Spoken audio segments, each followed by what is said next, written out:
안녕하세요. 오늘 저희가 함께 깊이 들여다볼 자료는 고린도 교회의 영적 미성숙 진단 분석입니다.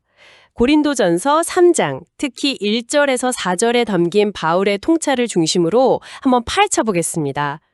이 분석 자료를 통해 겉으로는 번성해 보였던 고린도 교회의 실상과 바울의 진단, 그 의미를 명확히 짚어보는 게 목표입니다. 자, 바로 시작해 볼까요? 이 분석을 보면 첫 부분부터 상당히 인상적입니다. 바울이 고린도 교인들을 향해서 정말 충격적인 진단을 내렸다는 거죠. 겉보기엔 은사도 풍부하고 지식도 많고 말도 잘하는 사람들이었는데 바울은 그들을 성령으로 인도받는 사람이 아니라 육적인 경향을 가진 사람, 심지어 그리스도 안에서 어린아이와 같다고 말했다는 거예요. 이게 참 뜻밖인데요. 네, 그렇죠. 정말 파격적이라고 할 수 있습니다. 여기서 우리가 주목해야 할 점은 교회의 외형적인 모습 있잖아요.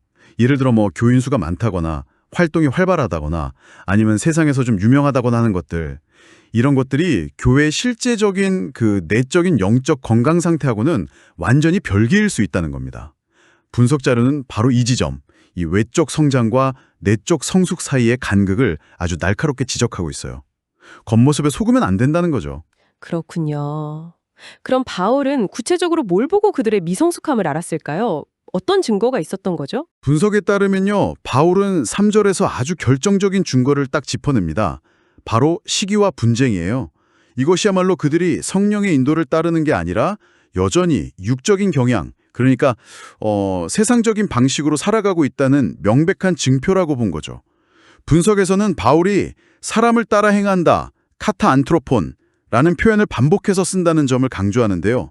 이게 그냥 인간적이다 이런 뜻을 넘어서 세상의 방식대로 세속적인 가치 기준을 따라서 산다는 의미로 해석합니다. 이건 성령이나 그리스도를 따르는 삶과는 완전히 반대되는 상태인 거죠. 아, 사람을 따라 산다는 게 그냥 인간적인 연약함 정도가 아니었군요. 완전히 방향 자체가 잘못되었다는 거네요. 그럼 바울이 쓴 다른 비유, 젖과 단단한 음식은 이것과 어떻게 연결될까요? 네, 그 비유도 중요하죠. 바울은 고린도 교회가 세워진 지 이제 2, 3년 정도 되었으니까 기본적인 복음의 내용, 즉 젖만 먹을 단계는 지났다고 본 겁니다. 이제는 복음의 더 깊은 진리, 여기서 단단한 음식이라고 표현된 것들을 소화해야 할 때라는 거죠. 이 단단한 음식이라는 건 예를 들면 성숙한 그리스도인의 삶의 원리라든지 공동체 안에서의 질서, 아니면 십자가 복음의 더 깊은 의미 같은 것들을 말할 수 있겠죠? 그런데 고린도 교인들은 여전히 시기하고 다투는 문제, 그러니까 아주 기초적인 젖먹이 수준의 문제에 묶여 있어서 이 단단한 음식을 감당할 상태가 아니었던 겁니다. 바울이 얼마나 안타까워했을지 그 마음이 이 분석에서도 느껴지는 것 같아요. 여기서 정말 역설적인 지점이 나오는 것 같습니다. 내부적으로는 이렇게 미성숙하고 심지어 문제가 심각한데 어떻게 겉으로는 교회가 은사도 많아 보이고 사람들도 계속 모여들 수 있었을까요? 분석은 그 이유를 뭐라고 설명하나요? 네, 그게 참 아이러니하죠. 분석에서는 그 이유를 교회 안에 세상적인 요소들이 너무 깊숙이 들어와서 작동했기 때문이라고 봅니다.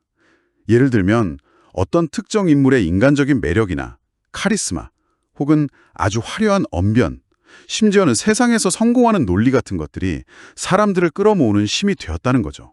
하지만 이게 사실은 굉장히 위험한 상태라는 겁니다. 겉보기엔 활기차고 뭔가 잘 되는 것 같아도 속은 계속 병들어가고 있을 수 있으니까요. 결국 외적인 지표가 영적인 건강을 전혀 보장해주지 못한다는 걸 보여주는 아주 대표적인 사례라고 할 수 있습니다. 그 위험이라는 게 그럼 구체적으로 어떤 결과를 낳을 수 있다는 건가요? 이 어린아이 같은 상태, 그러니까 계속 사람을 따라가는 방식이 지속되면 교회는 영적으로 더 이상 성장하지 못하고 정체됩니다. 그리고 거룩함을 잃어버리게 되죠. 더 심각한 문제는 뭐냐면 복음의 가장 핵심이라고 할 수 있는 십자가의 진리 자체가 왜곡되거나 그 힘을 잃어버릴 수 있다는 겁니다. 그래서 분석은 고린도 교회를 완전히 죽은 교회는 아니지만 아주 심각한 질병을 앓고 있는 병든 교회라고 진단해요. 생명은 아직 붙어있지만 시기, 분쟁, 파당, 심지어 부도덕한 문제들 때문에 교회로서의 제 기능을 전혀 하지 못하는 상태인 거죠. 그리고 이런 병든 교회는 언제든지 요한계시록에 나오는 4대 교회처럼 완전히 죽은 교회가 될 위험이 크다고 경고합니다. 그리고 특정 인물이나 어떤 사상, 이념 같은 것을 우상처럼 맹목적으로 따르는 것도 결국엔 영적인 죽음으로 이어질 수 있다는 점도 지적하고 있고요. 오늘 분석 내용을 쭉 들어보니까는 핵심은 이거네요. 겉으로 드러나는 어떤 종교적인 활동의 화려함이나 규모 이런 것과 내면의 진정한 영적 성장은 전혀 별개의 문제일 수 있다는 거예요. 진짜 성숙은 세상적인 시기나 분쟁이 아니라 공동체의 하나됨, 그리고 복음의 깊은 진리를 이해하고 소화해내는 능력으로 나타난다는 점이 마음에 깊이 새겨집니다. 맞습니다.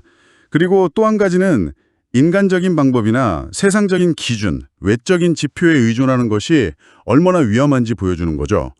그런 것들이 오히려 공동체가 가진 근본적인 영적 문제들을 가려버리고 교회를 본질에서 더 멀어지게 만들 수 있다는 아주 준엄한 경고이기도 합니다. 진정한 영적 건강은 눈에 보이는 것, 그 너머에 있다는 걸 기억해야 합니다. 이 분석을 바탕으로 우리 스스로에게 이런 질문을 던져볼 필요가 있겠습니다.